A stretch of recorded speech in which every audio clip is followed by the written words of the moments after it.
Hey, this is Dr. Ben Weitz, host of the Rational Wellness Podcast. I talk to the leading health and nutrition experts and researchers in the field to bring you the latest in cutting-edge health information. Subscribe to the Rational Wellness Podcast for weekly updates. And to learn more, check out my website, drweitz.com.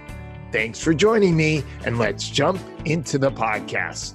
So thank you for joining the Functional Medicine Discussion Group. And since the pandemic, we've had, it's been more of a struggle to get people to show up in person. And I recently realized that a lot of the mailing lists I had put together is a little bit dated, and found out a lot of people on the mailing list had moved away and stopped practicing, etc. So I would like everybody's help to tell some of your colleagues, and feel free to send me an email, and we can get their email on the email list so we can get a fresher email list so we can keep these meetings going, because we need a certain amount of numbers to make everything work for sponsors and everything else.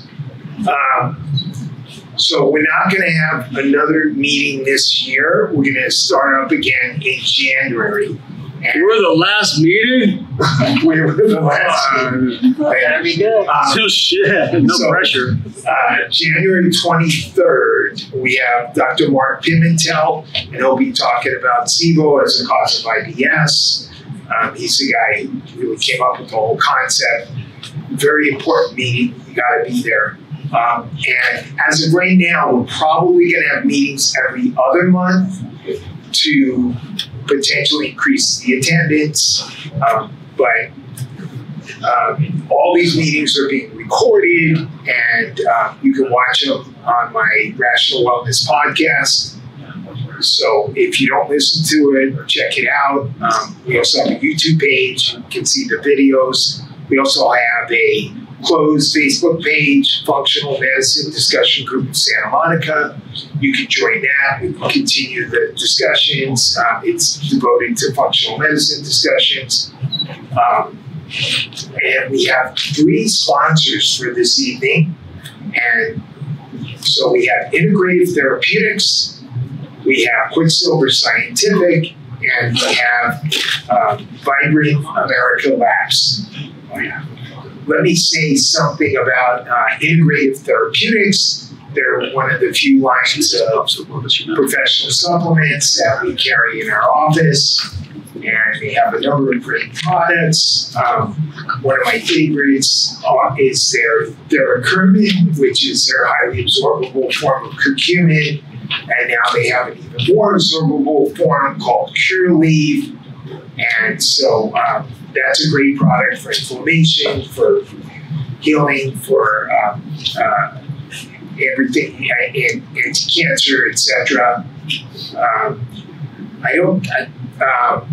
Let's have Quicksilver Scientific come up and tell us about Quicksilver Scientific products. So.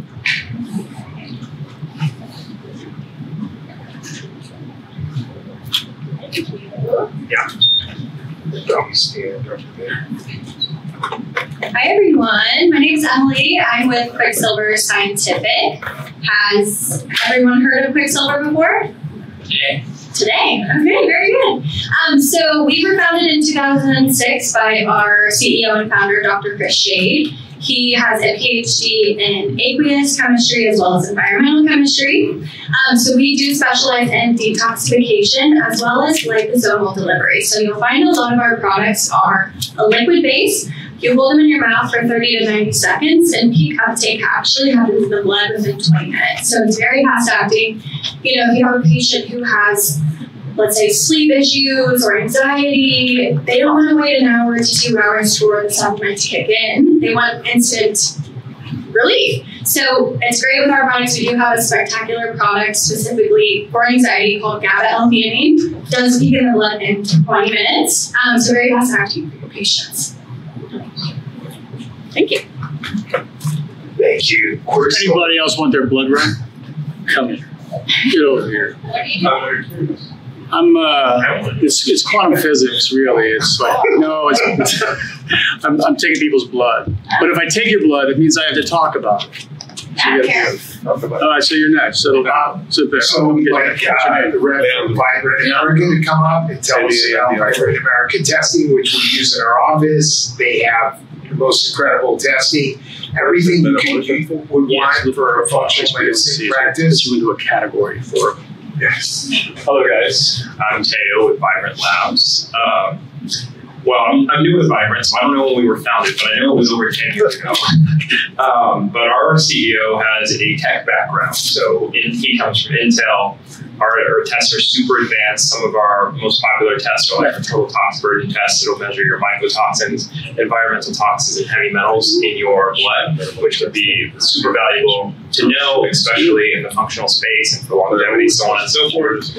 If you guys are interested in receiving a test, like Dr. Weitz here can order that test, or any practitioner that you work with. You just have to contact me. I have some catalogs in the back, and I hope to talk to you after.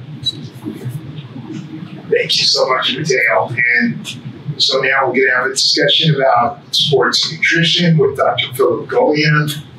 Philip, why don't you tell everybody about yourself? Philip's been doing nutrition for many years, works with a whole bunch of professional athletes, NBA players, actors getting ready for Marvel movies.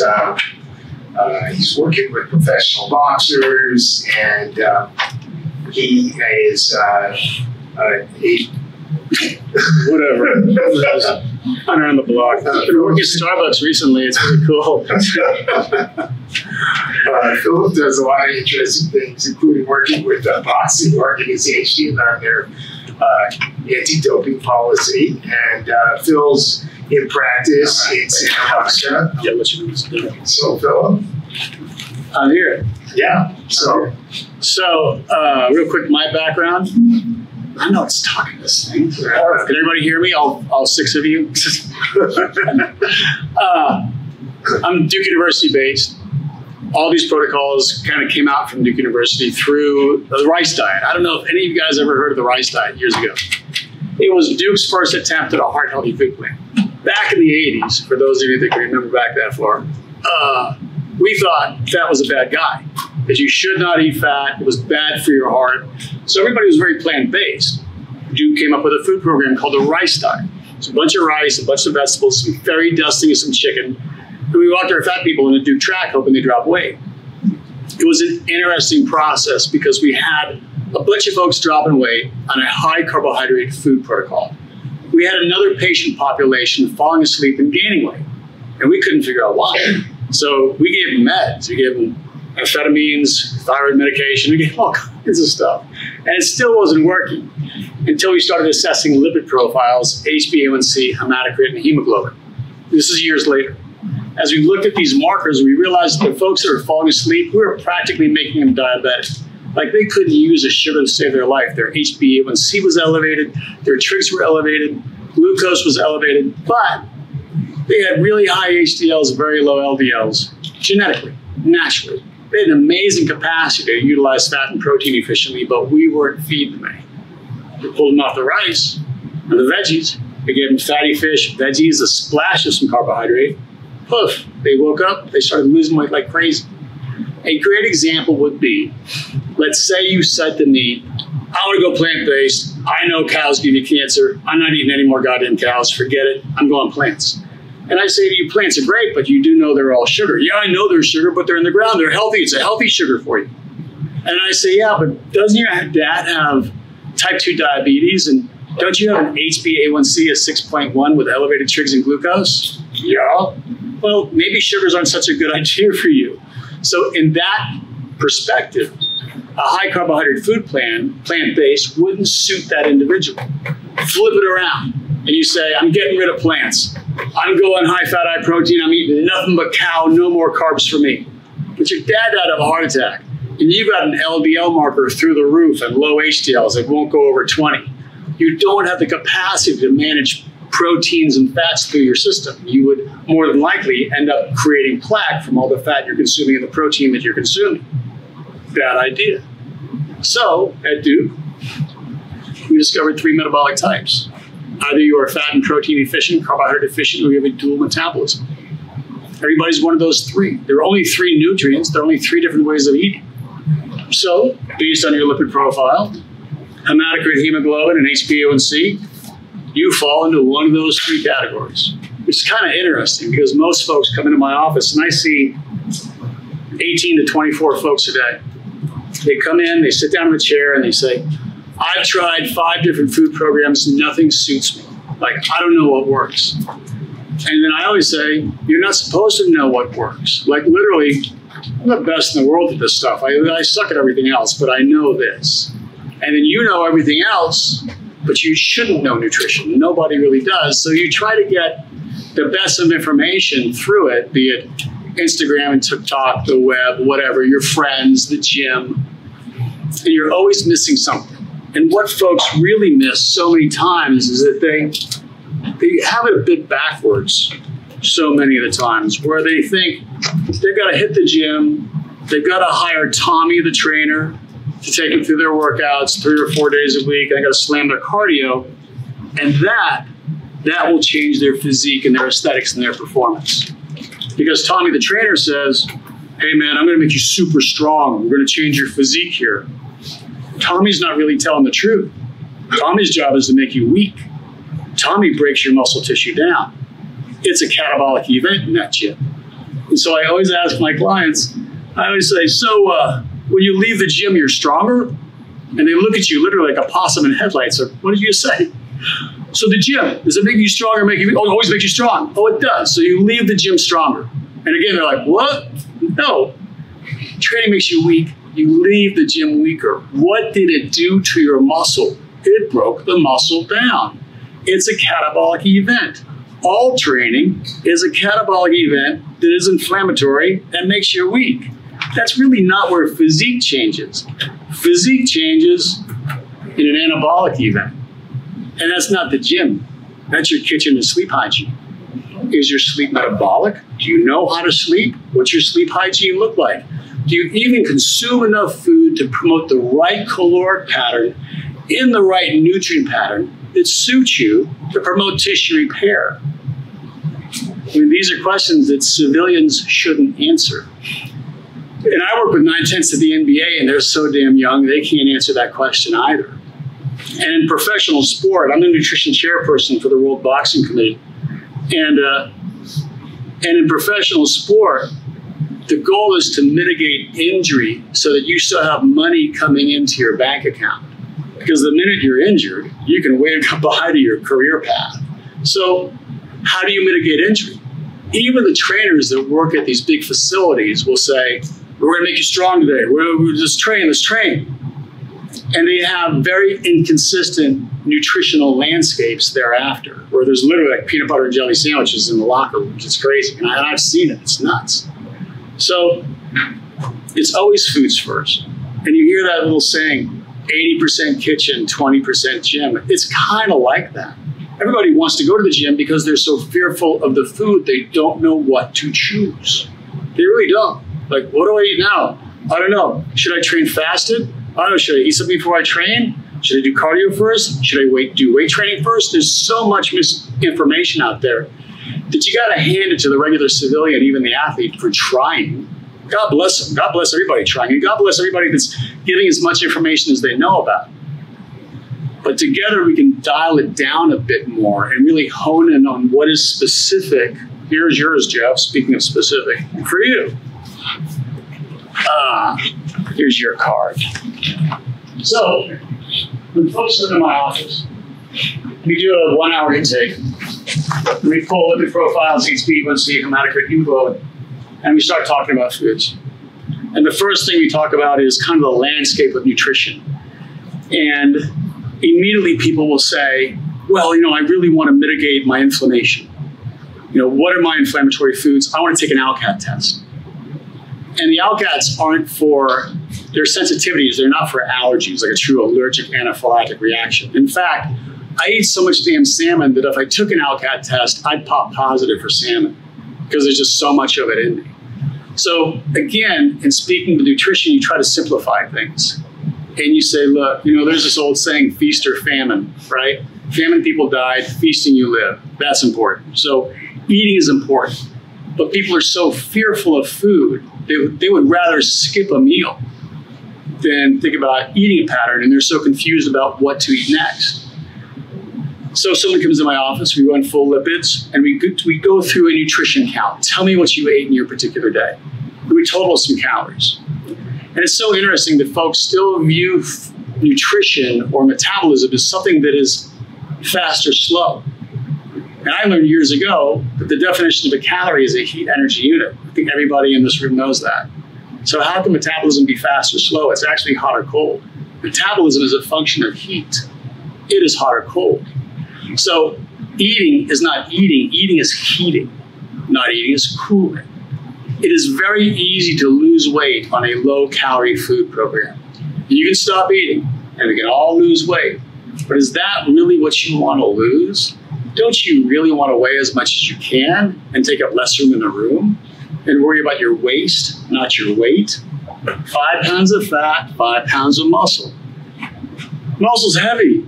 It doesn't take up much room. Fat is light and fluffy. It literally takes up an ass load of room. So, thank you. I'm here all night. So weigh as much as you can. Take up less room in the room. But especially in both communities, female and male. But especially in female communities, we're so scale obsessed. And then we relate that to hormones, but we don't think about hormones and menstrual cycles. When the scale is a complete asshole, 2 weeks a month. You only have 2.3 weeks a month as a female to drop any decent weight on the scale. The other 2 weeks you play with hormones, you got a 3 to 7 pound gain. So who cares what you weigh as long as your jeans out of the dryer are looser on you? Take up less room in the room, weigh as much as you can, worry about your waist, not your weight. So that's a big conversation in the office to begin with. And for people to wrap their brain around that, it's a tough one in the beginning because they're so scale obsessed.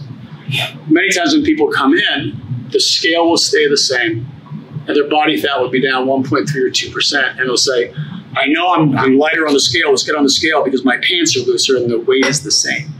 And then it's easy to do the math based on your body fat percentage. Here's the math. Your fat percentage is this. So you're carrying 35 pounds of fat. Last time you were carrying 40 pounds of fat. You're down 5 pounds of fat, but you gained 5 pounds of muscular density. And then you hear, it's so hard to gain muscle. If you are underfed when you walk into the office and you are more catabolic than anabolic, it's very easy to add muscular density. The healthier a muscle is, the more it weighs per square inch, the more nutrients and water it holds. So it's easy to do that. It's not that hard. As a bodybuilder, when you're in a training journey, put 10 pounds of muscle on a year, you were like a rock star. But we were way beyond our genetic potential already. I was a wrestler for Duke. I competed in bodybuilding for years as the Southern USA, Atlantic USA. I won all kinds of bodybuilding stuff. And I was eating 9,800 calories a day. Yeah, 48 eggs a day, 5 pounds of flesh. I mean, I was eating a lot of food. But I was a 310-pound bodybuilder at one time. My competition weight was about 250 back then. So eating is heating, like we were talking about. Oh, wait, I've got Leonardo's blood. Ooh, Leonardo, we're going to have a chat, my brother. Wait a second. I have to put a pause on this. Wait. Because I can't multitask. Because I'm a guy. Guys don't multitask. 16, 7, 49. 16, 7, 49. All right, so these calorie things are heat energy units. Here's one for you. When you put butter on a stove, what's it do? It melts. When you put butter in the fridge, what happens? Hard as a rock. Our body fat is a lipid. It only converts to energy in a calorically hot environment. Like I said, you can lose some weight on a low-calorie food program, but is that really what you want to do? And then you got to ask yourself, what weight are you losing?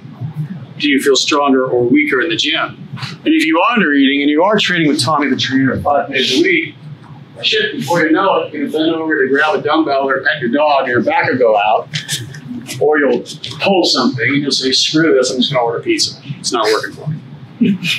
Which is why we always go back to food is not adversarial, food is an advocate. It's an advocate to create a change in physique and aesthetics and performance. So ultimately, if food is an advocate, isn't it just consequential? What's consequential mean? 3 bites of a cookie will not turn into salmon. It's a goddamn cookie. Eat a salmon, look like a salmon. Eat a cookie, look like a cookie. Just saying.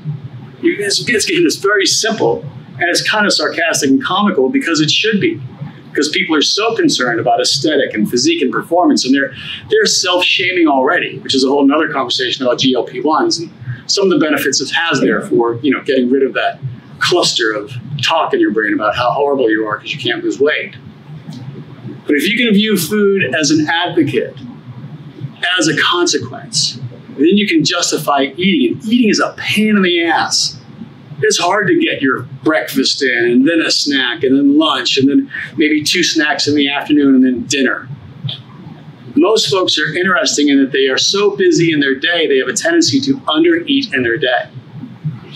And then blood sugar levels drop. And then wild horses can't drag them away from pasta at night. And they say, but I'm not eating much. And I say, granted, yeah, you're not eating much, but damn, look at the starch you're eating at night. Yeah, but I'm eating some chicken. Well, chicken's great, but isn't the best time to repair muscle tissue is when your body is at rest? And isn't your biggest rest time sleep when you really are the most metabolic? And if protein, meat with eyes, chicken, fish, steak, turkey, eggs, so if it run, swim, take a dump in the woods, or bite you, it's a true protein. So that protein thing, if it repairs muscle tissue and the best time to repair it is when your body's at rest, shouldn't dinner be your biggest protein meal with a bunch of veggies for digestion? But wait, you just had a bunch of pasta or potato or rice or yam because your blood sugar was so low, wild horses couldn't drag you away from that big-ass potato and you ate it at night. It's a carbohydrate. It's a sugar. Who's running the marathon after dinner? Well, what are you going to do with that thing? It'll promote restless sleep. It'll store it. Ends up in your liver as triglyceride fat or just elevated glucose. Or it can promote Somogy syndrome, like dawn effect. So placing your foods in a particular order do certain things for us. The folks that are counting their grams of carbohydrate, proteins, and fats, so many times I hear, yeah, I didn't have my 84 grams of carbohydrate at lunch, so I'm going to have it at dinner. Well, it's going to do 2 different things. You're not going to use those 84 grams of carbohydrate as an energy source at dinner. You're going to go to bed. So nutrients are specifically placed within your day based on your lipid profile or metabolic type. When you start a food program, calorically speaking, because calories are heat energy units, you don't get hot right away. It generally takes metabolically about 48 hours to establish a new heat pattern calorically. So 2 days to heat up, let's say. At the end of those 2 days, you can start counting off your timeline of the days of the week. But let's say in day 4, you skip a snack in the afternoon, you eat a cookie, you're hungry, you have starch at dinner. If you adversely affect your caloric pattern, you have adversely affected heat. Metabolism will cool. You will lose that day that you're in for the true efficiency or utilization of fat. It'll now take you 48 hours to reclaim your pattern again. You just lost 3 days. If you do that twice a week, goodbye. How many people have you spoke to and talked to? Man, I started my food program and then I ate something. I haven't dropped any weight at all this week because they've created a caloric inconsistency. So calories need to remain stable across a 7-day week. Generally speaking, we say you get 1 date night meal a week to eat whatever you want, get it out of your system. The other 6+ days, keep it tight. So this math assumes a date night meal, let's call it. Any more than that, and you're about to break even. Additionally, as you take a look at calories in these heat energy units, they need to be meticulously placed within your day. And then we try to stay away from, generally speaking, like inflammatory foods. So no dairy. Dairy's like eating phlegm. No athlete consumes dairy. It adversely affects coronary well-being, oxygen utilization, the whole bit. Someone's triple non-fat cappuccino, fine. I generally get that. But for the most part, dairy's out. Beans, unless you soak them, are generally considered high mold. So beans can be inflammatory. They're out. If you soak them and sprout the mold out of them, great. One stupid vegetable, eggplant, seems to be very inflammatory for most folks. And even me, when I have it, my tongue gets all prickly and kind of swells up a little bit. So eggplant is generally a no. Coconut oil is popular because it has some benefits, but it is a triglyceride. So if you have a diabetic marker and you trap sugars, you're trapping a triglyceride. So consuming a triglyceride for somebody with a diabetic marker is a bad idea, though it might be beneficial for your brain, but there are a lot of other things that are beneficial for your brain too that aren't necessarily a triglyceride. So generally speaking, coconut oil is, for most folks, a no. About 70% of our population have a diabetic marker. That's why Atkins-esque food programming from the very beginning has been always so successful. Higher fat, higher protein. About 20% of our population is more carbohydrate efficient. About 10% of our population is dual, where they utilize all three nutrients. And where do they come from? Think about geography. Alaska. Anybody there plant-based? Probably not. It's a little cold. So everybody's eating fatty foods, eating animals. And then you move to Africa. And the animals are fast and they're mean and they're going to bite you and eat you. So it's very plant-based over there. And then the United States really became the melting pot, as did Spain and Italy, where everybody's eating a little bit of everything. And everybody ended up here. So really, these metabolic types have a geography behind them. Once you understand that, understand your metabolic structure that we will now talk about, it's great to create patterns. Even as it relates to gastric health, so many folks are eating inflammatory foods or inconsistently eating, they're adversely affecting gut health. So they feel bloated, distended. And then they think, well, I'm going to start eating a whole bunch of raw vegetables and salads. That'll help me because salads are healthy. But for the most part, generally speaking, the raw vegetables are more gastrically interruptive than cooked vegetables because of the fiber count. So that's a bit about Nutrition 101 and metabolic typing. So consistent patterning, eating is heating, eating over not eating. And then the final thing, hydration. The definition of water is fish must swim in it. Not sparkling, bubbly flavored, plain ass water. Those other things are beverages and you can have them as a beverage, but you can't classify them as water.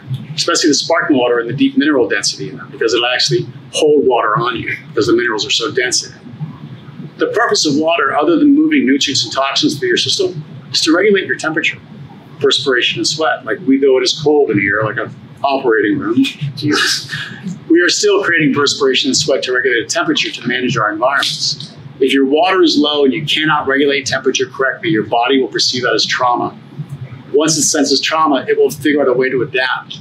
So it has been proven that if your water intake is low and you can't perspire correctly through proper water intake, your body will become insulatory. You start to actually hoard fat under your skin to act as insulation to control your temperature. So if your water's low, you hoard fat. If your foods are perfect, your water's low, still hoard fat.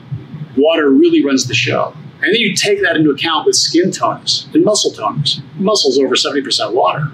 If you don't drink enough water, you can't hydrate correctly and you adversely affect range of motion and risk of injury. I have so many women come to my office after drinking their water, they're saying, you're not gonna believe this, man. My sister, my best friend said, my skin looks better. I don't get it. And it really comes from hydration. So food is your friend. You gotta eat, especially if you're training, because training makes you weak, kitchen makes you strong. You gotta drink your water. Water's a pain in the ass, but the rule is if you're an inactive human, the general rule is half of your body weight in ounces of water consumed a day. And if you're active, it's literally up to, if you've got a high sweat rate, up to your body weight in ounces. And then folks are always concerned about electrolytes, especially lately with all the electrolytes that are on the market and people drinking them. With the endurance athletes I work with, we've found, we've discovered that sweat rate is established first with water only. Because if you try to put electrolytes into a cell that doesn't require them, you actually block sweat rate, the ability to perspire correctly. So athletes, water first, establish a sweat rate, and then you can replenish. One of the best products I've seen out there is a guy named by Alan Lim. Alan developed Scratch Labs. It's an amazing electrolyte replacement drink. That's what most of my pro triathletes and cyclists, my NBA guys use. I might say Gator in the water, but there's Scratch Labs in the bottom. So water first, and then you can replenish, like if you're training. When it comes to electrolytes, which do you think are the most important? So we got sodium, we got potassium, calcium, magnesium. Yeah. I think they're all important. But at what levels, at what ratios? That's a damn good question. I don't know, because I just tell people to lightly salt their foods. Because so many folks say, oh, I don't salt my foods. Well, do you cramp? Yeah, I got a cramp. Well, lightly salt your foods. I mean, salt is like a perfect electrolyte. It's got great balance of sodium and calcium, magnesium, all the electrolytes in it. It's great. If you are a cramper, what is interesting is that many times the cramp doesn't even come from lack of hydration. It comes from your central nervous system, your horn mechanism. And what makes the cramp go away is a flavor, weirdly enough. And there are two flavors that do it. One is yellow mustard, and one is pickle juice. So, like the cyclists that cramp easy, they're hydrating all the time. They're loaded with electrolytes, and they'll get a cramp from an overuse, like interruption of your central nervous system. So they'll hit a little packet of yellow deli mustard, and the cramp goes away like that. So folks with cramps at night, those sleeping leg cramps, I always tell them, keep a couple packets of yellow deli mustard next to the bed on your bedside table. Hit that mustard, your cramp will go away in a second. And they always come to the office going, damn, I didn't think it would work. Holy shit, that was crazy. It worked great. It was fantastic. But I think keeping it simple and keeping it sustainable is super important. And you and I were just talking about intermittent fasting earlier.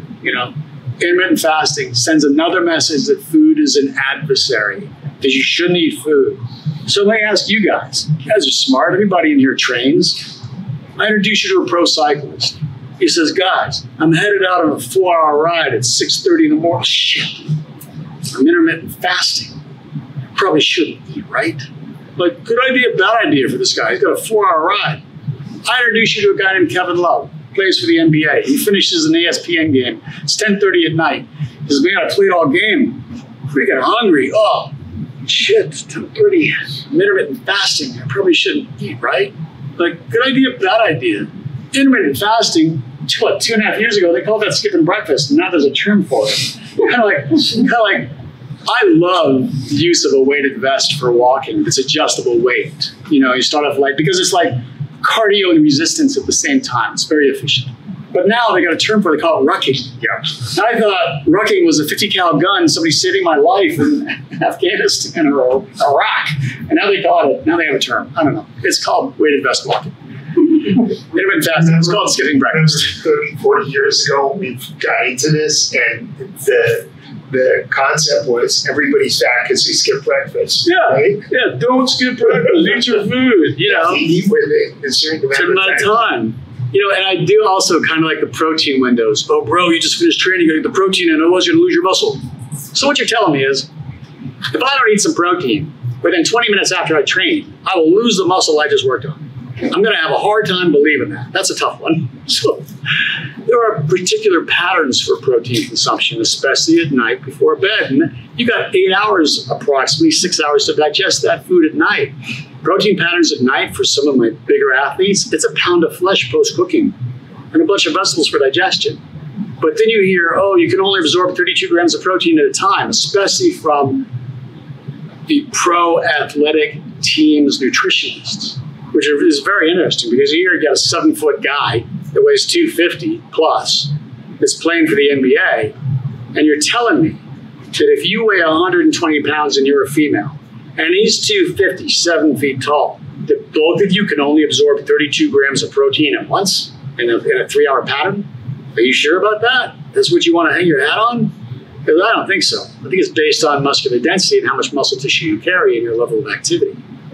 So the guys I work with, so many of them are consuming a pound of flesh post-cooking at night before bed and a bunch of vegetables for digestion. And interestingly enough, though a little counterintuitive, a simple sugar about 40 minutes before bed, simple, like a fruit, like literally 100 calories of sugar, like half a cup of sorbet.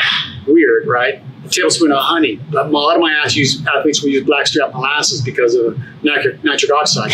It's high iron. The simple sugar spikes glucose rapidly, and then it drops it. Releases insulin, pulls your glucose out, and you sleep deeper faster in that semi-low blood sugar state. So then, if you can sleep deeper faster, you can REM deeper longer, you can release more growth hormone when you sleep. So sleep actually becomes more metabolic with that simple sugar spike at night. It's interesting. But everybody that comes to my office says, Goglia, I didn't believe you, that sugar at night before bed, that's bullshit. And they come in going, dude, I've had the best sleeps. This is weird. No starch at dinner and that little stupid simple sugar. It's great. I dig it. Works for me. And then as a party trick, you can pour tequila over your sorbet if you're out, which is amazing. Makes for fun dinner parties. Sorry. Speaking of alcohol falls, this is crazy. Alcohol falls into two categories. It's either fermented or distilled.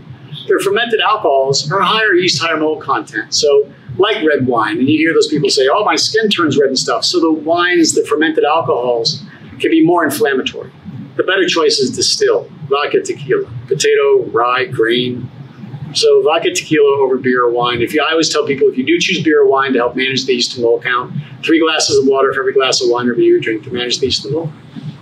But better choice is vodka, tequila. And you need less of it to get that feeling you're looking for. So rather than 3 glasses of wine, you got a couple of shots of tequila in here and you're good. And the wine drinkers, it's always red. You can't tell a wine drinker to drink dry white, less yeast, less mold. They're always in there getting salted because they want the deep reds. So you gotta keep your mouth shut. So that's a bit of nutrition 101. And then there's lipid profiles. So you guys have your sheets. There are these 3 buckets. I have some blood work. Let's talk about this stuff so you can kind of see where we're at. Let's do Katie. Katie, raise your hand so everybody in here knows who you are. The first number we always talk about to assess metabolic structure is total cholesterol. It is an empty and meaningless number. It's literally like cocktail conversation. It means nothing. But everybody wants to know the number. The medical community will say, keep it under 200. The performance community says, no, it should be 100 plus your age. But no one can tell you why. So, Katie, your total cholesterol is 168. You must be 68 years old. 168 is a great number. It means nothing. The first number of importance, and we can do deep dives like we were talking about near LDLPs and small particle LDLs, but this just gives you a regulation of where you're at and what bucket you fall into. So the first number you look at are HDLs, high density lipids. These are the good guy fats. Their job is to hunt down fat in you, transport your fat into your muscles so your muscle can use fat as energy. So the more HDLs you have, the more fat and protein efficient you are. Why protein? Because fat's only found in protein. Fat's not found in the goddamn apple. It's found in meat with eyes and nuts and seeds. So again, run, swim, take a dump in the woods or bayou, protein, nuts and seeds, mostly fat, little protein. Everything else is sugar. Potato sugar, rice sugar, fruit sugar, vegetable sugar. It's all sugar if it doesn't have a heartbeat or a nut or a seed. There might be some amino acids in it, but poorly utilized. So HDLs, good guy fats. Athletes want to be over 70. The scale begins at 35. 35 is considered 0. You're at 66. Fucking epic. Like, nice. That's sick. That's a great number.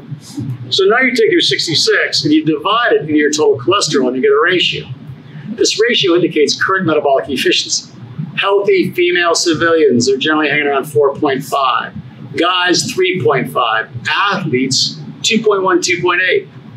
2.5. Nice freaking job. But the lower the number, the more consequential your metabolism becomes. So very efficient. So if I said, here are 10 rules, and you follow the 10 rules, you'll change, assuming there's no hormonal issues, right, or other metabolic issues. You'll change like that. But the lower the number, you don't follow 1/8 of one of the rules, it's going to bite you in the ass. So 3 bites of a cookie is like 10 cookies at a 2.5. Like so many of my NBA guys, they'll call, Goglia, I had a brownie last night with my daughter. I feel like absolute shit this morning. Yeah, you got a 1.9 ratio. You literally feel everything. And then you say, oh yeah, I get it. Makes sense. My sleep sucked. Like that. So 2.5 is fantastic. Then LDL, bad guy fat. LDLs actually have levels. You want an LDL of under 100, that's considered desirable. If they sit between 100 and 130, that's generally considered environmental, where there's just not enough food to be consumed. Inconsistent eating patterns where your body senses the need to trap fat to protect you. So environmental, not genetic. 130 to 160. Environmental, now a splash of genetics from mom and dad. We call that hypercholesterolemia. Over 160, that's your risky zone. That's your genetic marker for perhaps laying down plaque in your arteries and hopefully picking out a cute coffin over at Costco. Your LDL is 91. Nice number. The last type of fat that floats around in you is the most volatile type of fat we have, triglyceride fat. Volatile, inflammatory, aging, water retentive, a diabetic medical rat bastard. Under 110 is desirable. Like my trigs sit around 48, though I am fat and protein efficient. I have a diabetic marker. If there was cookie dough on your shoulder, I'd eat your goddamn arm to get it. Like, actually, But if I ate the sugars I wanted to eat, my trigs would be 500 because I don't manage sugars well. So under 110, 110 to 145 environmental, 145 to 175 environmental splashogenics, over 175 genetic marker for diabetic-like reactions. Your trig is 58. Hell, it's almost as low as mine. You don't have any marker for any adversity relative to fats, proteins, or carbohydrates use. What type of metabolism do you have? Yeah. Nice. Dual, most sensitive of all three types, naturally V-shaped, very athletic, equally as good at cardiovascular and weight training, but the most sensitive of all three in either direction. So if you don't follow, again, 1/8 of one of the rules, it'll bite you in the ass. If we're talking motorsport, Dual is Ferrari-esque. It's an amazing car. You can't drop it off at Jiffy Lube. Pedro doesn't know what to do to your car. Just saying. You need to send it to the Enzo Brothers. It's an expensive car. And as we talk about this, I'm curious. Have you noticed any of that? Like you can flip back and forth easy? Yes. Does any of that make sense to you relative to being a dual metabolism? Yes, absolutely. Finally, I got one. It's been 40 years of doing this shit. I finally got one right. It's crazy. Finally, thank you so much. Can I get your autograph before you leave, just to let people know I got one? So that's you. Anybody have any questions so far? Before I roll into Jeff. Let's do Jeff. Jeff, total cholesterol. We talked about that. It's empty amino, 191. Great number. Doesn't mean anything, but it's a good number. Good guy fats. You're an under-eating motherfucker. Your HDLs are 32, bro. What are you doing? Especially in guy land, because cholesterols are hormonally attached to testosterone. If you're training, and I can see you're training, if you're under-eating, and you adversely affect HDL and cholesterol, you're going to adversely affect testosterone level too. HDLs will suppress. 32. What are you doing? You're a 12-year-old anorexic girl. Stop it. Sorry. Sorry. So you probably shouldn't take this. It's not terrible. We get all this hate mail. HDL to 32. Take your HDL, divide it into your total cholesterol. 6.0. 7.3 is a coronary risk. Let's get together later and chat. Fish is your friend. Your LDL, your bad guy fats. Here's an under-eating marker for you. We just said under 100 is ideal. 100 to 130 indicates an inconsistent and or under-eating pattern. What's your LDL? 122. No shit. How about that? It's not brain surgery. Trigs. You're under-eating in your day and you're looking for sugars later in your day. You're slamming carbs at night. What's your trig? 185, you carb-eating rat bastard. It is over 175. You manage fats just fine. It's an environmental marker, 122. You and sugars are not friends. If there's something you crave in the world of nutrition, it's a carbohydrate. Like wild horses couldn't drag you away from that shit. So you are fat and protein efficient. You will always weigh more than you look because muscle's heavy and dense. You need cardiovascular work because you suck at it, but you get strong fast. As well, because immune systems are protein-based, and if you're eating 50% protein, 25 and 25 as a fat and protein efficient guy, you've got a strong, resilient immune system. But if you don't eat that way, your immune system's gonna take a shit.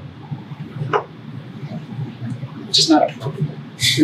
Don't invite me back. So, does that make sense? Completely. Oh shit, we didn't talk about hematocrit hemoglobin. Hematocrit hemoglobin. Hematocrit is the oxygen trapped in your red cells. It indicates things like endurance capacity or, oh my God, I have anemia, I'm exhausted, tired, I want to fall down. The sweet spot for elite female athletes that are endurance-based, 44 to 48. Guys, 48 to 52. At 50, you saw that thinks the athlete's doping, so they sent him to the tent with Lance Armstrong. Lance had a problem. He was an asshole. Anyways, Jeff, your hematocrit is 46. It's a good number. And wait, Katie, 42. Good number. High iron foods will push that number up. Remember, when you train, you pull that oxygen out of you. It is a part of your energy chain. Nutrition shoves it back in. High iron foods, beets, spinach, asparagus, almonds, eggs, red meat. But for the most part, beets and spinach are your friends.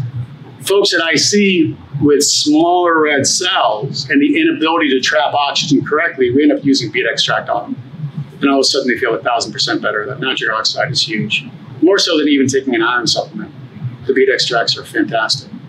So, any questions so far? No. Okay. Oh, I know I do. Before you talk. What do you want to know? No, I just want to let you know that I've been eating carbohydrates all day and I just ate. Well, the trigs are a 7-day recall, so don't worry about it. Because I've always struggled with that. Carbs? The HDL. Yeah, you should. Also have a genetic predisposition. It's always suffering. Yeah, so there's always a genetic predisposition to this stuff. But you can mitigate much of it with correct food programming. And then I brought a supplement I talked to you about. Well, I talked to everybody about, but directed towards you, which is interesting. So total cholesterol, 253. Sounds high. Shit, it's high. I don't care.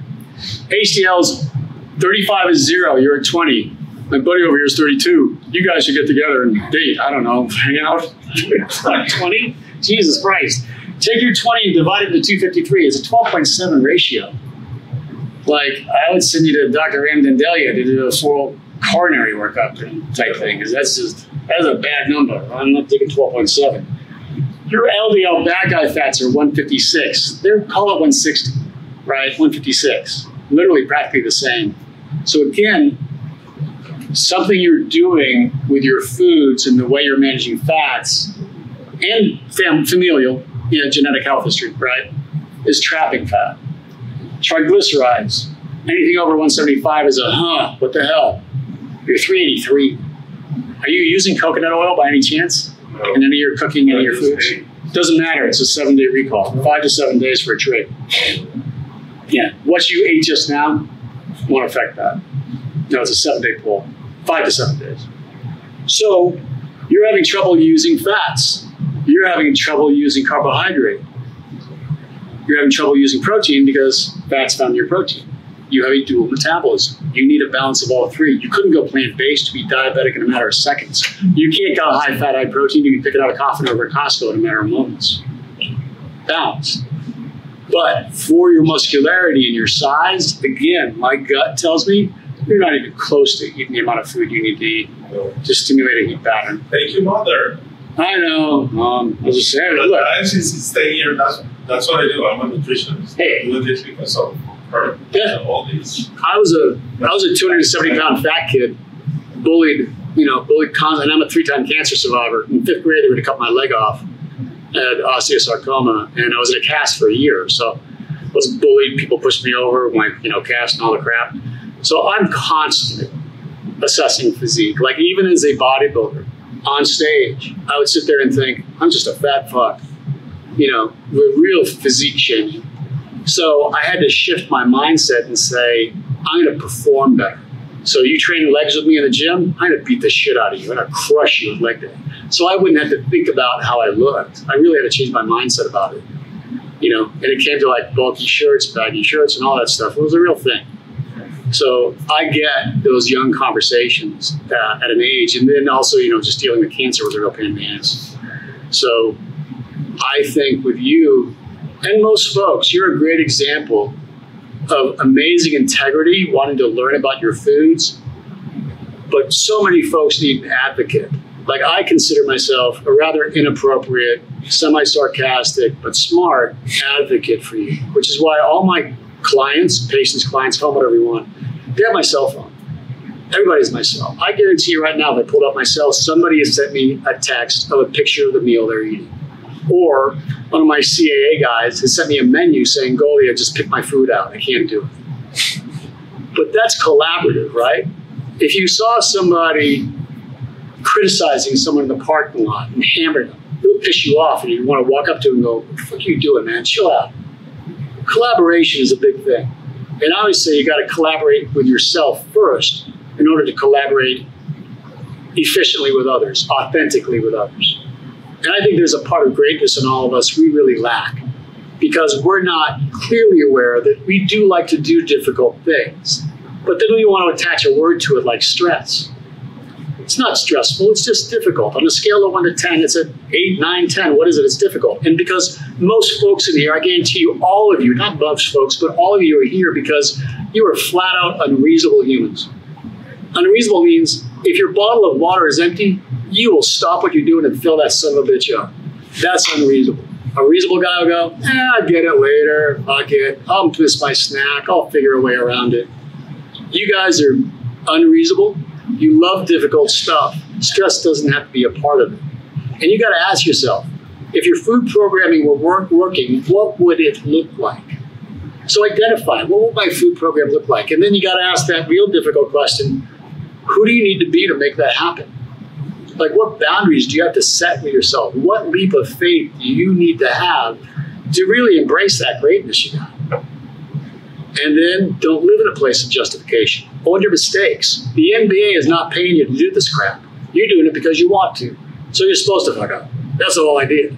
But you screw up, you skin your knee, you go, God damn it, that didn't work. And you get back into it with an advocate.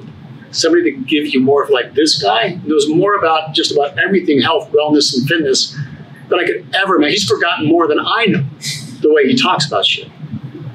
But I stick to my wheelhouse, I stay in my lane, and I know what I know. And that's what we all have to do. Stick to your wheelhouse, stay in your lane, and look for advocacy and ask questions so that you can find a better solution. And this was my solution as a fat little kid. I went to school initially as a music major. That didn't work out so well. And I, because I was fat and a wrestler at Duke, I got into fitness and wellness. And then I saw a picture of Boyer Coe on an Iron Man magazine like that, and I thought, damn, that guy gets laid. Jesus. So, son of a bitch, I want to be a bodybuilder. That's cool. And then come to find out, the girls didn't like that anyways. So that's my journey with this whole thing. Any questions? Sorry, I've been rambling. You haven't even had a chance to talk. Want to say something? That's okay. Yeah. So let's get into how do you work with athletes? And why don't we pick a few athletes? You mentioned NBA. Let's talk about but you know, NBA player. Myers Leonard, LeBron. Okay. You know, these guys, they're so big and manage so much activity that they just really don't know how much they need to eat. It's crazy. Like Myers Leonard's 7 feet tall, right? 248 pounds. The guy was a beast. And when I met him, he thought he was eating a lot based on the nutritionist he was working with his team at the time. He was consuming about 2,400 calories a day. I mean, nothing. And he couldn't understand why he was so sore and couldn't recover and why his sleep sucked. So once adjusting his foods, and food programming is interesting. Let's say we did the math and you need 4,800 calories a day and you're only eating 1,500. Yes. How do you know? I just can't give you 4,000 calories and expect your body to manage it because it's adapted to this inappropriate way of eating. Maybe high carb, maybe high fat, whatever. But it's adapted this thing. And then here are your symptoms. So food programming shifts in about 10, 12, maybe 15% increments every 7 days. The life of a food program generally 7, 10, maybe 12 days max. But at the end of those days, your body composition will match the food program you're on. You will not change anymore. You're done. If you say to me, Goglia, you know, this week I'm really strong. I'm stronger. I can tell. If you're stronger, you had to have added something. You must have added more muscular density. If you've added more muscular density, don't you get more food to make it move and to fix it? Calories always go up. They don't go down. And they're very dynamic. They shift from week to week, every 7 to max 12 days, inclusive of your 1 free meal a week. So the athletes I work with, once they understand that training really does make them weak, because they think they're sick, they don't feel so great. Once they start eating, all of a sudden they spend more hours in their day in an anabolic environment rather than a catabolic environment. And then just flipping to a completely different topic. Sorry, I feel like a squirrel. Your LDLs and your HDLs. There's a product out there. It's not often talked about. It's called alpha-cyclodextrin. It is very statin-based. It's what a statin really wants to be. And I didn't know about, it's actually a plant fiber. I didn't know about this product. One of my clients in Taiwan, who I do Zoom appointments with, told me his doctor wanted him to go on a natural statin product. I said, great, what's it called? He said alpha-cyclodextrin. I didn't know what the hell it was. He said, do you know what it is? I said, I don't know what the hell it is. He said, my doctor swears by it. Is it bullshit? He said, let me put you in touch with my doctor. So I did. And he sent me a bunch of studies on it, a bunch of German studies. And then my client kept on sending me his LDLs. He started off with an LDL of 208, started at the alpha-cyclodextrin. His LDL dropped to 122, like crazy. So then I researched it. I even typed it into Amazon because everybody types everything into Amazon. And it popped up. Life Science Solutions, alpha-cyclodextrin. I don't have an LDL problem. My LDLs always sit around 88, 86, maybe a 90 if I've done something stupid. I bought it. Started taking 2 of these capsules a day. Within under 3 weeks, my LDL was 52. Crazy. So then I thought, I gotta manufacture this shit. I gotta figure it out. This stuff is amazing. So I called Jeff Galini, a buddy of mine who owns All American Pharmaceuticals, who I used to train with. You should know back in the day. Yeah, Jeff. I remember Jeff. Yeah. This company is huge. Oh, really? Billions of dollars. Oh, really? Oh, it's ridiculous. Wow. That's where I get my pharmaceutical way from Jeff. So I said, Jeff, I want to put alpha-cyclodextrin in the capsule. I want to make sure it's clinical grade stuff, the real deal.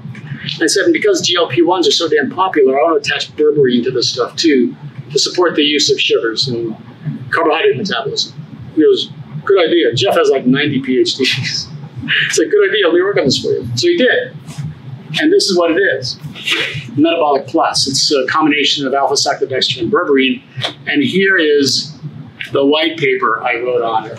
And you should take this. And if it interests you and you like it because of your background, I'll give you a damn bottle.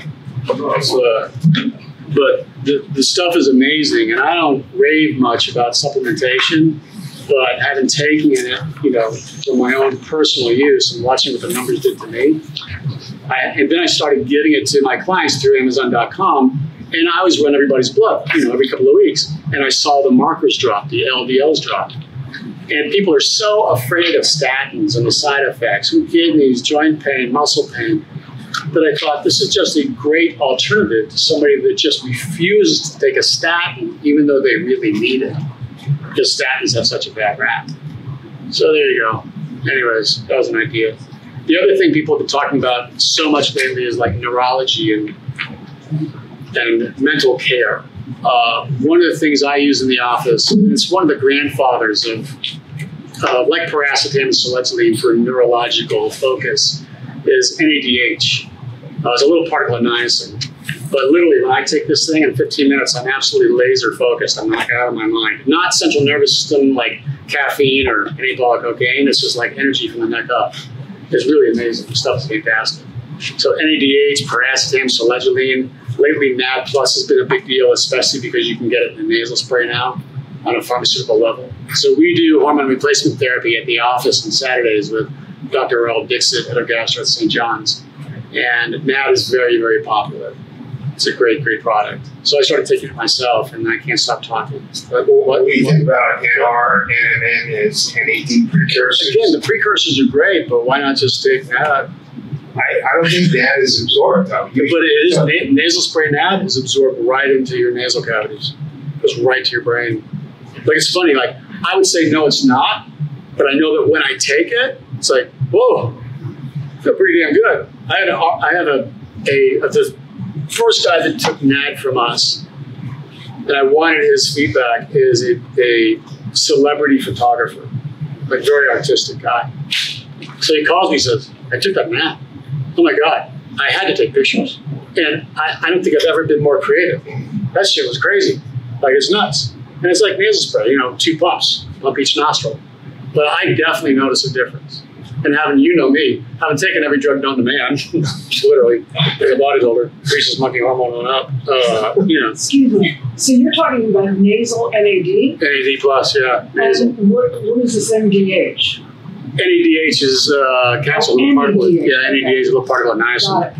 But like it's funny, my cyclists, especially when I found out about NADH years ago, my cyclist would say to me, Goglia, I took that NADH, I'm like, I could hear and feel every bicycle around me. That was the weirdest shit. Like, I knew where everybody was. Even my MBA guys that aren't the sharpest tools in the shed, they're like, I don't know what happened, but I knew the ball was coming. And I knew it. I knew where everybody was. I've never experienced like a game like that until I tried this stuff. It was very interesting. And he's like, send 10 bottles. Is NADH any different than just taking niacin? No? Well, I think NADH is a little particle that comes from niacin, and it doesn't have the side effects of niacin, like the burning of the skin, prickly heat, nothing like that. And it's really specifically neurologic. Originally, it was designed for Alzheimer's support. It's kind of neat.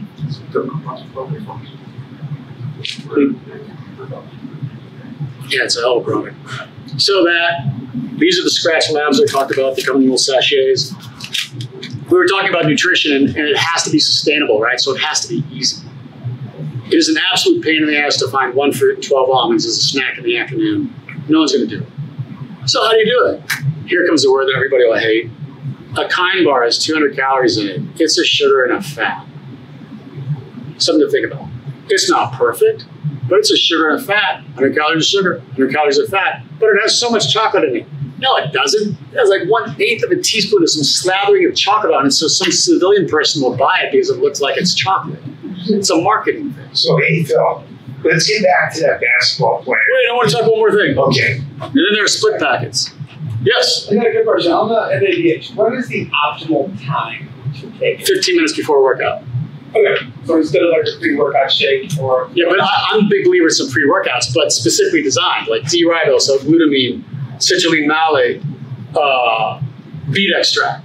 We make our little pre-training cocktails. My athletes mix them in like plastic baby sippy cups, like literally 7 sippy cups at a time, all marked, right? And then they'll put a little unfiltered apple juice in there or some blackstrap molasses with it, shake it up and slam it. And in 15 minutes, they're either training or folding laundry, cleaning their house, and texting people. And then this is just another great example of a fruit and 12 almonds. So this is a packet that comes in many different flavors. Peanut butter, though the peanuts have been washed so there's no mold, and a sugar. So it's a mashed up fruit, a mashed up nut, 100 calories of fat, 100 calories of sugar. You fold it, tear it like that, and eat it. You just had a fruit and 12 almonds.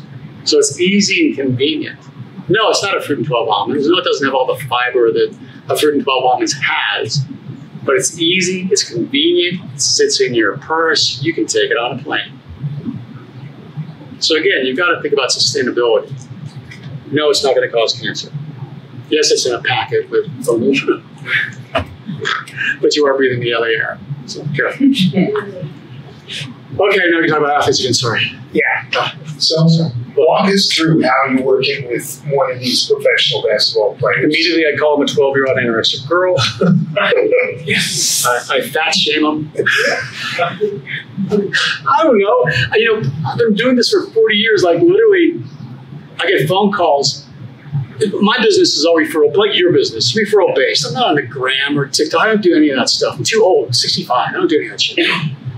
So Tommy loses some weight with me, or he doesn't lose any weight, but he loses pant size. And Pete, his friend, says, "What the hell did you do? And why are you eating all that food?" And Tommy says, "I go see Goglia." So they say, "Well, hook me up." So I'll get a joint text introducing me. And it's the same way with my pro athletes. Somebody starts playing better. Before you know it, I've got 9 texts on my phone introducing Pete, Tommy, Paulie, whoever to come in the office. And then when I was cycling, racing bicycles, I was 240 beating people up Pepperdine Hill. And they're like, "What are you doing? And you're older than me. Like, how's that work? Like, what are you taking?" So if you can do it and perform it, then you get that street cred, that respect from athletes. And as a wrestler, I played rugby for 12 years, as a bodybuilder, as a motorsport guy, I did it. So I'm not an armchair guy. And then working with cancer survivors and folks with disorder and disease, I had it. I know what it feels like. It sucks. So I can empathize with that, and I can be sarcastic about it and get them to think a different way. Like my pro athletes, quite honestly, the 12-year-old anorexic conversation is a big one for them. Like I was working with, New England Patriots, huge. Whoa, what was his name? Anyways, he's huge. Here's the funny story. He had an amazing season. The season was fantastic. And, what's not Myers Leonard? He's basketball. What's his name? It'll come to me. And so he sends me a picture, because everybody has my cell phone, of a huge pizza box from Boston with 1 slice missing. I'm like, cool, 1 slice missing. You gonna eat the whole thing? Like, what are you gonna do? He texts me back, question mark, question mark. Like, should I? I text him back, you had a hell of a season. You're in base season now, you're lifting. Is that something you really want to do? But I guess if you really want to eat the pizza, knock yourself out, but it's not salmon. Nothing happened. 5 minutes later, I get a picture back of an empty pizza box. I go, question mark, question mark. He says, question mark back to me. Guy's an idiot. It's funny. So I said, well, he texts me back. You're an asshole. I threw it away. I'm grilling salmon. I think the pro athletes, they love, there's so many people around them that are yesing them. Tell us one of these professional basketball players. What are you going to have them eat from? What's a typical day? Yeah, what's a typical day? If they're training early morning, okay, 90 minutes or less, it's a split packet. It's some sugar fat. So when you say train, what do you mean? Well, maybe they're knocking out 90 minutes of cardio or, some training session on the court, but 90 minutes or less. Okay. And it's early. It's 6:30 or 7 in the morning. Okay, so they're going to get up and you're just going to hit a split packet of sugar fat. 200 calories of sugar fat. It'll stimulate a higher caloric burn. They'll utilize more fat as energy. They'll train more intensely rather than being fasted. At the fasted mark, at about 25 minutes or so, your body literally says, are you still going to train? Are you going to eat? So your training intensity dips a little. Do you have to take anything else? Well, sometimes they want to take the pre-training cocktails. Sometimes they want to use the NADH. These things are, I don't push vitamins on anyone. About like a pre-workout. Like a pre-workout. Yeah. Yeah, something other than a Red Bull. So something that maybe has what? Like some caffeine? Yeah, taurine, some citric malate, D-ribose. You're a fan of creatine? Fan of crealkaline, not creatine. The buffered version of creatine. Okay. Yeah. Jeff Bellini's product, by the way. Okay. Yeah. Always buffered over. It's called crealkaline. It's the buffered version of creatine. So it's not as water retentive. It's not as tough on your kidneys. The buffered version is much better. And better utilization, I think, overall absorption. So early morning training at the gym and on butter. Okay. Now they're done training. And Myers is going to slam 8 eggs, a cup and a half of oatmeal, and a fruit. And maybe a little avocado with his eggs. Mid-morning snack, he's going to have a fruit as a little sugar bridge to get him to lunch. He's going to have 2 lunches. So he has 8 ounces of flesh. Everybody says, well, what's 8 ounces? Think of your hand. Like your hand is a chicken breast. Call it 4 ounces. This guy's 4 ounces. So 2 hands, 8 ounces. 4 hands, 16 ounces. So Myers will have 2 lunches. 8 ounces of flesh, a veggie, and the starch, like a whole potato, a cup of rice, or a whole yam. Then he'll rinse, repeat. Lunch A, lunch B. Then I'll have 2 afternoon snacks. Wait a minute. Well, so he eats a second meal right at the same time? No. 1 hour and a half later, 2 hours later, he does another lunch. Okay. Lunch. And then snack. So sugar fat in the afternoon for energy. So sugar fat, stabilizing his glucose, right? He's got plenty of energy because he's trained a second time or a third time. And then dinner, it's protein heavy. Pound of flesh, a bunch of veggies, and then a fruit snack before bed. Boom. There's the meal. Anybody want one? So that's pro athlete. And then in civilian world, it's not so different. Like proteins are scored on a 100 to 0 chart for biological use. Like 100's an egg. It's like a perfect protein. So maybe in the morning, you're a female. You got a couple eggs, a 1 ingredient starch, like some oatmeal, and half a cup of fruit. A bridge snack. Maybe it's a fruit snack as a bridge. 100 calories of sugar is a bridge to get you to lunch. 4 ounces of protein. Have a chicken breast, some veggies for digestion, and a splash of starch. Half a cup of rice, half a big potato, half a yam. Now it's the afternoon, a fruit and nut snack, like a fruit and 12 almonds, a split packet, a kind bar. Again, as a sugar and fat bridge, so that you don't crave carbs when you get to dinner. Dinner's protein and veggies, and then a fruit snack after dinner and go to bed. And that's more of a dual metabolism type thing. Let's say you have a carbohydrate sensitivity. So lunch isn't 4 ounces, it's 6 ounces of veggies, no starch at lunch. Afternoon snack, the first one might be a fruit and nut, second one might be a veggie and half an avocado or a hard-boiled egg. Dinner is still dinner, protein and veggies only.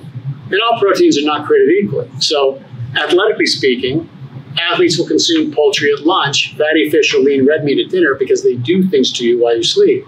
Fatty fish and those omegas. They reduce inflammation, they help growth hormone release, they promote deep REM sleep. The lean red meat's higher in iron, so it shuttles oxygen to your red cells while you sleep at night, helps to elevate hematocrit. So fatty fish, lean red meat. And you always hear red meat gives you cancer, but you go lean red meat, filet, flank, or hanger, it's not a fatty ass tomahawk or a bone-in ribeye. So filet flank hanger, fatty fish, salmon, sea bass, black cod, Arctic char. Oh my God, I'm afraid of mercury levels. I carry meats at the office because I assume all meat companies lie. So we have filet mignon at the office, pre-cut, comes in fresh 4 times a week. We have salmon, artesian raised Scottish salmon. Artesian raised Scottish salmon is literally practically organic salmon. But the Scottish salmon is really farmed. Yeah, it's farmed, but it's farmed from a sustainable environment. I mean, they get massages, they got hand-fed food, they got cable TV, they binge watch Tulsa King. I mean, it's crazy, these fish. It's nuts. And then they're sleeping, and someone comes and kills them. The mafia never tells you they're coming. How strong is that? I use Rocker Brothers Meats, Rocker Brothers Farms, and they supply me with the meats at the office. We use it really as a convenience for our clients because they're pre-cut, like a filet mignon. It's a 10-ounce slab of filet. It'll cook down to 8 ounces. So 2 slabs is a pound. It's just easy to count. Salmon the same way. 10-ounce slab of salmon, it cooks down to 8. 2 slabs of salmon, you got 16 ounces. Females, 8 ounces. Easy to count. So I'm a big believer in most meat companies lie. So I have stuff brought in. It's easy, convenient, and I kind of eat for free. It's good. Yes. I've heard for women, like, we should have some protein in the morning, like before working out. Well, no, let's think about before working out. You would have protein before working out because there's fat in it, which is an energy source. Well, what about, like, either, I know it's not a complete protein, but like collagen powder, or what do you think about the perfect aminos? Like, I love collagen. Collagen's great, and you can put it in your coffee or have a little bit, but before workout, you're looking for something that supports energy. Protein is for tissue repair. It's not for energy. Okay, right? Do you agree with like the 0.7 to 1 gram per pound? It varies yes, but it varies based on how much muscle tissue you currently have, just based on body composition, right? So I range from 0.7 to 1.3, all the way up to 1.7 for certain folks. Yeah, I just find when I've done the calculation, getting that much protein, even at the 0.7, I feel like it's just like, it's overwhelming. Women especially are so overwhelmed with the taste of protein and the texture of it. Or it's like a fatigue. Yeah, it's a fatigue effect. So how can we mitigate that? Yeah. Eggs are a perfect protein. Scramble up some eggs. Poached eggs go down easy. Use a pharmaceutical grade way. Add some collagen to a protein. So if your dinner meal is supposed to be 8 ounces post cooking at night, maybe go 6, but have a shake on the side. Use HRV or other measures to find out if the athletes are recovering, exactly. And you find that number. Yeah, which use HRV is great for sleep and recovery. So maybe tell us for a minute about HRV. Again, I just look at the numbers on folks' Oura rings and stuff like that. Yeah. When Oura ring came out, they sent me one, and it was so much information I couldn't sleep. I can't look at it. I'm too obsessed about it. But we review it and look at the numbers, But mostly that sleep comes from periodizing your training as well. Especially like with endurance sport. They'll train, and they'll start to dig a hole, and they can't recover no matter what they eat. So you really have to look at your training across a month, 3 months, 6 months, a year, and periodize it. Know when it is efficient to take a week off, especially in endurance sport.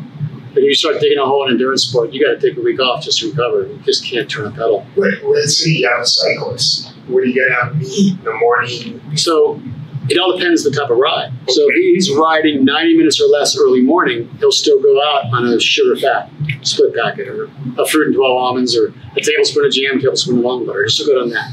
If you're riding big, we've decided this thing that the athletes use, they decided to call it MASH.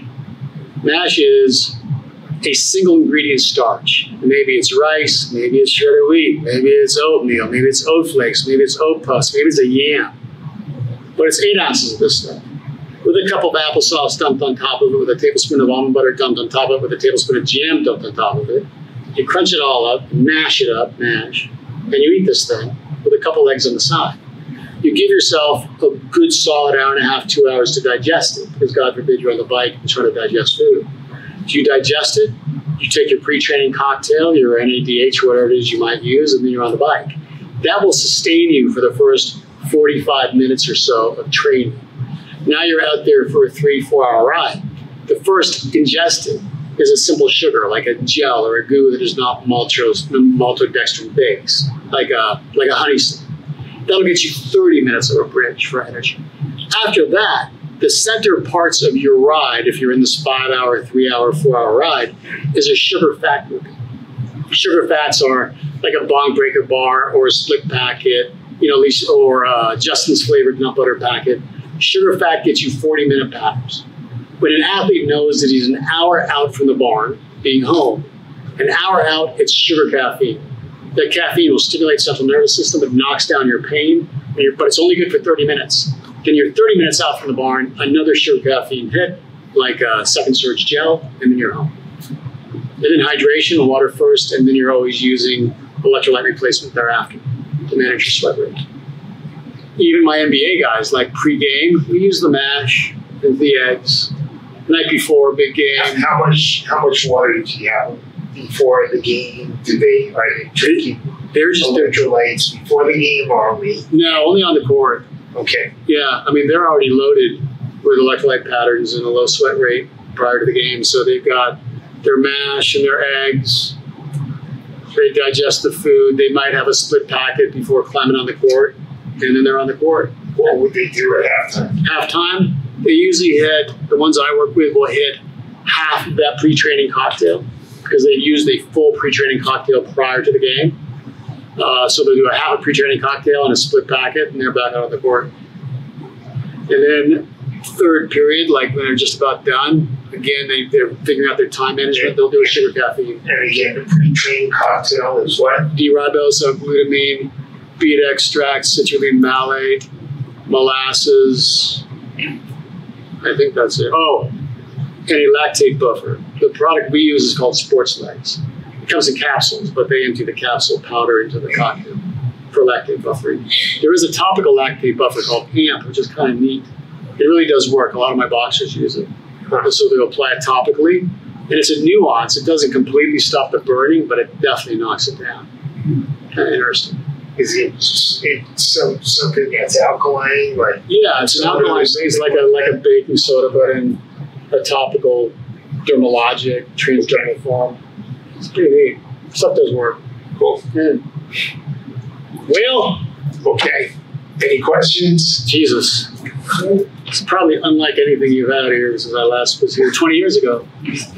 Oh, yes, you in the back with the question. NADH. Where can I get this NADH?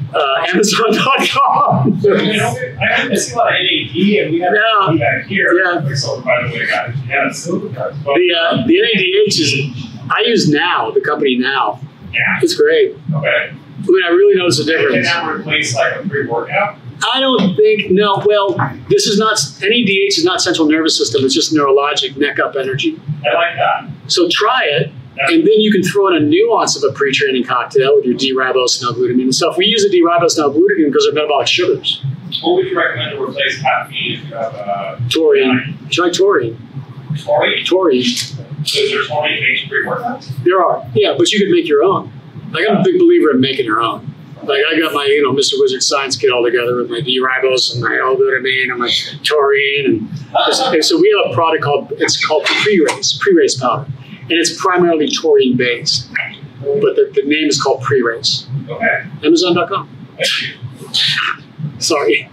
Yes. I know we talk a lot about nutrition, but like a pre-workout, shake, if we did the NADH, a pre-workout shake, a pre-workout drink, and a plunge.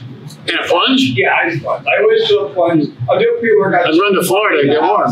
Then do a plunge right when I get to the gym, and then do a workout. My workouts are much more intense. Yeah. It's too much. I think everybody has their own level of sensitivity. Like me, I can have a triple espresso and go to bed. I fall asleep on the stuff. It doesn't bother me. Some people, I think that's based on tolerance. Like the cold plunge thing. Yeah.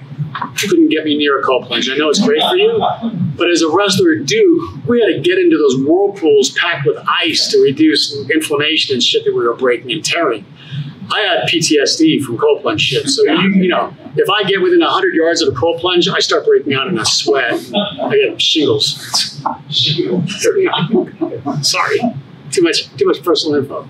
Yes. I want to follow up on the molasses. Molasses. Is that for like serious athletes or because anybody? I don't have a carb at dinner. I can't really sleep, but So I can skip the carb. You go with simple sugar. It'll spike your glucose and drop you, like half a cup of sorbet or a tablespoon of black striped molasses. Okay, and I'm thinking, where's my insulin? No, it'll spike you and drop you. Even my diabetics, weirdly enough, we use a splash of sugar to spike and drop before And it's bed. 100 calories, doesn't matter calories. That's generally the rule, 100 calories. 100 calories of sugar. Like a fruit is 100 calories. And then a few years back, you always heard that fruit made you fat. Right? That was a big thing. Oh, don't eat fruit, man. It makes you fat. So I was thinking one day in my office, what year did fruit make you fat? Was it, I don't know, 1972? 1998? I don't know, because fruit's been around a long time. I don't know. At what point did fruit start making people fat? I don't know. Well, I think part 10 fruits might make you fat. of it comes from the whole concept that the bears eat a bunch of berries so they can And then they get fat. fat to hibernate for They're strong. They have low gastric emptying. They store it down there. I don't know. This is great. I don't know, I'm so simple. Go on. Yes. You willing to walk through the 3 times? No. So, I didn't quite understand why he was a dual. dual. And just like The big guy. going through. So think of markers. So let's go back to simple ones. Let's say I'm diabetic, and I say to you, I want to be that middle guy. I want to eat high carbs, but I have a diabetic marker. My trigs are 385. My HbA1c is 6.2. Should I really be on a high carbohydrate food plan? Like, that's a bad idea. Flip it around and say, I'm not eating any more carbs. I need cow and cow only, and some vegetables for digestion. That's all I'm eating. But my LDLs are 185, and my HDL is 18. I'm not managing fats so well, just genetically based. Bad idea to eat nothing but cow. So if you have a marker, it'll throw you. If you don't have any markers, then you're dual. Balance. He has markers on both sides. It's called dyslipidemia, right? Marker on the sugar side, marker on the fat side. So he has disproportion in all 3 areas: fats, proteins, carbs. He's dual. So he can be dual for good reasons. He can be dual for challenge reasons. But he's got to have a balance. He could never go high carbs. He's shooting insulin in a second. Jeff? Jeff is dual. He was dual. Yeah, but his LDL is 122, right? Huh? He said he was. Oh, yeah, no, you're right. 185. 185 for your trig, right? Was it 185? Yeah. Yeah. That was fat protein. Yeah, fat and protein. Yeah, because he doesn't use sugars well with a trig that high. Because his HDL was low. His HDL is okay, it's 32, but his LDL is okay. If you said to me, hey, my HDL is 32, what do you think my LDL is? I tell you 180. Like, you can't use a fat to save his life, but his isn't. His is 122. So he sits between 100 and 130. It's an undereating marker. He's trapping fat to protect himself. And then you go, oh, one more marker. Your HDL is 32, and you're a dude. So if you spend more time in a catabolic environment than an anabolic environment, you'll suppress HDL. So what he's doing is environmental, not genetic. I don't eat enough and I eat a lot of carbs. And there we go. God, I got 2 people right tonight. It's amazing. This never happens. Is there a formula you're using, or is it just more sort of looking Well, at you look at the numbers and you use those markers like LDL. Under 100 is desirable, 100 to 130 environmental, 130 to 160 environmental / genetics from mom and dad, like hypercholesterolemia. Over 160, all right, we got a problem and a possible cough in a Costco. Like that. Trigs, under 110, like mine sit at 48, but they wouldn't sit at 48 if I ate the sugar I wanted to because I am fat and protein efficient. So under 110 to 145, you were eating sugar at the wrong time of day and you went to bed on it. 145 to 175, splash of mom and dad, still primarily environmental, maybe a little hypoglycemia, like that hangry feeling you get with a little sugar sensitivity. Over 175, that's a marker. But you and sugars are not friends. So we look at that. And then we see those numbers improve as you get on the right food plan, and we run the blood work every couple of weeks, every 3 weeks on clients, we see the numbers line up. Like you might start with a ratio of 4.5. If you're eating correctly, your ratio will drop into the low 3s, high 2s. You're not looking at insulin. I love to look at leptin and insulin. It's cool, and we'll run full panels if needed. But here's the thing, I love all that stuff, don't get me wrong. But I'm like, what's usable? What will you as the client understand without being so overwhelmed, you go, fuck it, I can't do this. So how do I wordsmith that for you? How do I get you to buy in and give me a leap of faith when you don't know who I am, and you're a female, and I'm some dude that says, I've been doing it for 40 years, I'm the best in the world. You don't know me.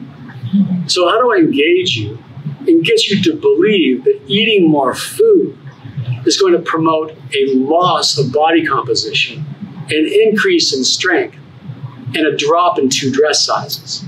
How am I going to do that? How do I get you to give me a leap of faith? So I got to keep this thing simple, and I got to make it fun. Yes, what do you want? Can I take that blood test? Yes, you can. Come on up, we'll do it while I'm talking. Yes. Yeah. So, sorry, Phil, do you have a range for the males that you want to have the body fat and the female range? That's a good question. How low as possible. Low as possible. Most folks that I get coming to the office, the females, honestly, the average female that pops in the office is over 32%. It's crazy. And the guys that pop into the office, they're over 28. Like when I get a guy at 22, I'm like, right on, bro, here we go. Let's go. I want you, if you're a civilian dude, I'd love to see you at 12. I'll take 14. I'd love to see you at 12. The older guys, like me, happy if you're 16. You get to 16, shit, you're killing it. Anything that's lower than where you're at now is a win as long as you can sustain it. I just go back to sustainability, right? Just like with your training. It's got to be sustainable. You got to be able to want to do this on a daily basis so that what you're really creating is a youthful future. But more so, I'm a big believer in understanding the distinction between disorder and disease. So I see a lot of disorders that come into the office, like elevated trigs, high A1C. It's not a disease yet. The guy's not on meds, but it is certainly a disorder. And if not mitigated with nutrition, that's called the best of medicine for the moment, then you're going to have a disease. And then you're going to adversely affect your potential for a great youthful future. And as you get older and you look at retirement, you ain't going to be so happy. So how do you keep this thing super simple? How do you create a visual where people can really see it and see their changes? And how do you talk to the other half of our sex, the females that have been told to be scale obsessed? How do you get rid of that wound? What do you got to do? You got to say to them, when you go to Nordstrom's, you go buy a dress. Do you buy a dress weight or do you buy a dress size? What are you doing? And they sit and they look at you and go, size. Right. So if your weight stayed the same and you dropped 2 sizes, would you be happy? And they get you like, well, yeah, I would be happy. So fine, fuck the scale. The scale's an asshole. So you gotta have some fun with it. And you gotta know that no one's gonna do it right. Not even the guys that get paid for it. You're not supposed to do it right. Because maybe you got 2 kids, maybe you got an ex-husband or an ex-wife, maybe you got a business you just started up, maybe you got a boss that's on your ass. You're not gonna get it right all the time, but if you can give me 80%, and if you can clearly tell me after getting coached what you didn't do right, I win. Because before you saw me, you couldn't tell me what you did right or what you did wrong. You just knew you were doing something that wasn't making it feel so good and your pants were tight. So the more nutritional confidence I can give a client, the more I can wordsmith it, the more valuable I feel. And I live in a real place of imposter syndrome in the special world of nutrition because everybody claims to be an expert at it. I guess I can claim it, but I want to do it.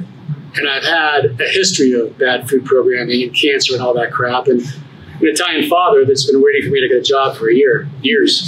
You do what? I tell people what to eat, Chaz. My father's name is Chaz. You tell me what to eat. Yeah. So people, you got an office? Yeah, I got an office. So people come to your office and you tell them what to eat. Yes, I do. Did I pay you? Yeah, he's from Boston. I'm from Boston. Yeah, they paid. You know what? The library actually closes at 8, so I think It closes at 8. Oh shit, really? I had to do a little real fast. Anyways, yeah, So thank you, everybody. Thank you for making it all the way through this episode of the Rational Wellness Podcast. For those of you who enjoy listening to the Rational Wellness Podcast, I would very much appreciate it if you could go to Apple Podcasts or Spotify and give us a 5-star ratings and review. As you may know, I continue to accept a limited number of new patients per month for functional medicine. If you would like help overcoming a gut or other chronic health condition and want to prevent chronic problems and want to promote longevity, please call my Santa Monica Weitz Sports Chiropractic and Nutrition office at 310-395-3111, and we can set you up for a consultation for functional medicine. And I will talk to everybody next week.